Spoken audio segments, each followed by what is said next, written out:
अपेक्षाओं से परे नव्या के घर में उसके पति विवेक और बेटा अर्जुन रहते थे। अर्जुन नव्या और विवेक का इकलौता बेटा था जिसे बड़े ही नाजों से पाला गया। मामूली नौकरी में होने के बावजूद विवेक ने बेटे की हर जिद और इच्छा पूरी की। जब अर्जुन छोटा था तो माँ का पल्लू थामे इधर उधर घूमता रहता था। अब अर्जुन 22 साल का हो गया था। जब से अर्जुन समझदार हुआ और अलग कमरे में सोने लगा, तब से नव्या रात को सोने से पहले अर्जुन के कमरे में जाती और उसे सोते हुए देखकर मन को सुकून मिलता था। कभी अर्जुन पढ़ाई कर रहा होता तो नव्या को देखकर उसे अपने पास बैठा लेता और दोनों माँ बेटे कुछ देर बातें करते। कुछ दिनों पहले अर्जुन की नौकरी लग गई थी और उसे अच्छी खासी तनख्वाह मिलने लगी थी। धीरे धीरे अर्जुन तरक्की की सीढ़ियां चढ़ने लगा।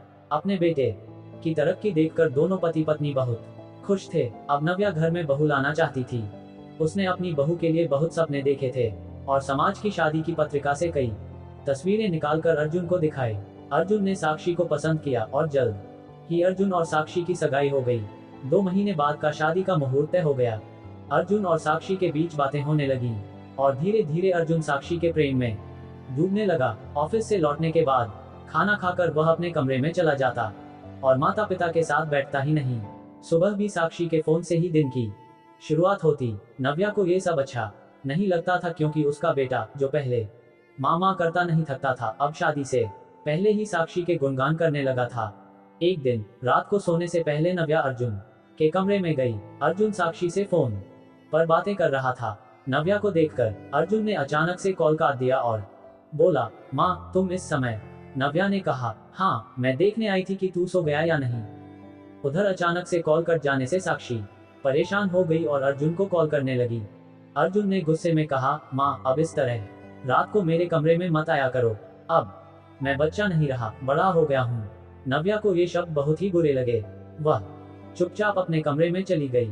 उसकी आंखें नम थीं और वह अपनी साड़ी के पल्लू से आंसू पोंछने लगी। ये देखकर विवेक ने पूछा, क्या हुआ? नव्या ने सारी बात विवेक को बता दी। ये सुनकर विवेक ने कहा, तुम भी ना? अरे भूल गई क्या अपने जवानी के दिन, किस तरह हम छुप छुप कर बातें करते थे, फिल्म देखने जाते थे और शादी के पहले एक दूसरे के साथ समय बिताते थे। अब तुम्हारे बेटे की सगाई हो गई है, उसे नौकरी के साथ साथ साक्षी को और हमें सबको समय देना होता है, इसलिए उसने ऐसा कहा होगा। उसकी भी अब प्राइवेसी है, समझी ना? नव्या ने हाँ में सर हिलाया। समय बीता और साक्षी शादी कर घर आ गई।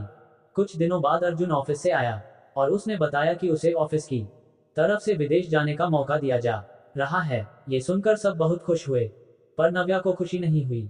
अर्जुन और साक्षी विदेश चले गए। पहले साक्षी रोज कॉल कर लेती थी, अर्जुन भी अपने माँ बाबू जी से बात कर लेता था, पर फिर सप्ताह में एक बार कॉल करने लगे और धीरे धीरे महीने में एक बार। यदि नव्या कॉल करती तो अर्जुन कह देता कि वह व्यस्त है।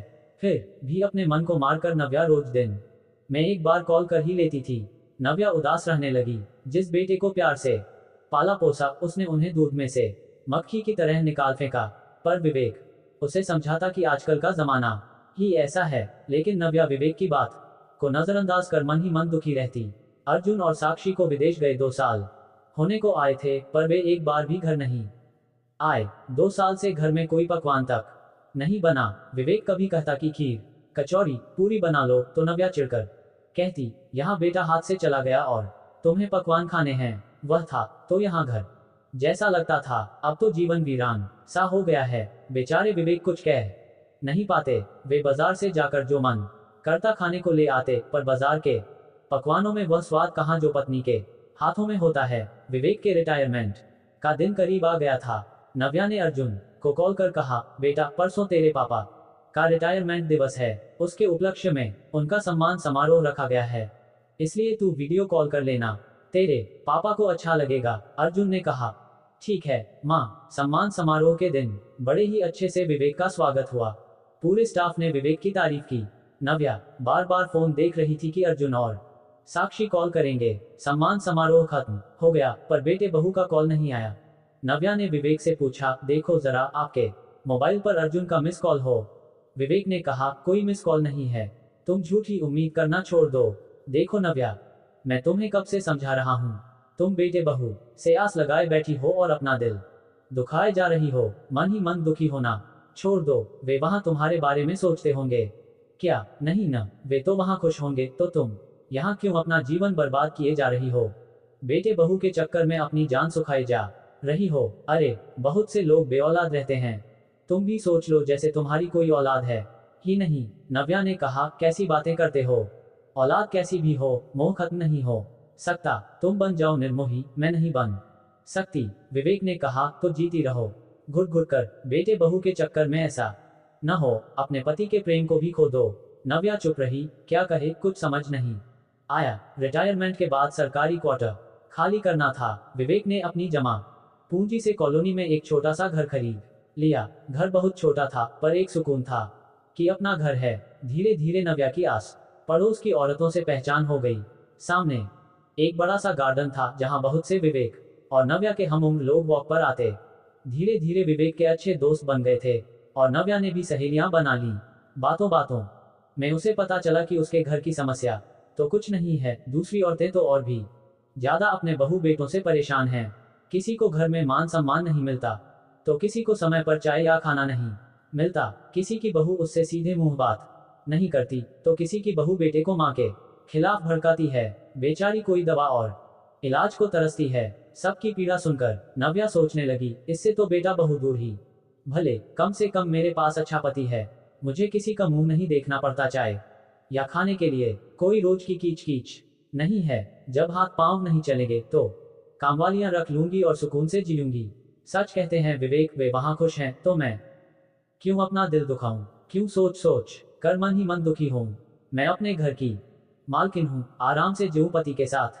बहुत समय के बाद नव्या के मन में शांति और चेहरे पर खुशी आई। घर आकर हाथ मुंह धोकर नव्या रसोई में मटर की कचौरी और गाजर का हलवा बनाने लगी। रसोई से खाने की महक आई तो विवेक रसोई में गए। नव्या ने विवेक से कहा, आज सब आपकी पसंद का बन रहा है। विवेक हैरान थे पर खुश थे कि नव्या में बदलाव आया है। नव्या की रसोई में गुनगुनाने की आवाज बाहर तक आ रही थी। उसके बाद नव्या ने अर्जुन और साक्षी को कॉल तक नहीं किया। जब कोई इंसान किसी की कदर और फिक्र करना छोड़ देता है तब उसे उसकी अहमियत पता चलती है। 1 महीने बाद अर्जुन ने कॉल किया। नव्या ने फोन उठाया। अर्जुन ने पूछा, और मम्मी कैसी हो? आपने तो कॉल ही करना बंद कर दिया। नव्या ने कहा, हाँ बेटा, आजकल हम बहुत व्यस्त रहते हैं। अर्जुन ने पूछा, कहाँ व्यस्त रहती हो? नव्या ने कहा, जब अपने पराये हो जाए तो परायों को अपना बनाना पड़ता है। अर्जुन, अच्छा फोन रखती हूँ, मिसेज दुबे आई हुई है। फोन रख। नव्या मन ही मन मुस्कुराई। उसने अर्जुन से झूठ कहा था। फिर नव्या ने 1 सप्ताह तक कोई कॉल नहीं किया। अर्जुन ने कॉल किया तो फिर कहने लगी, व्यस्त हूँ।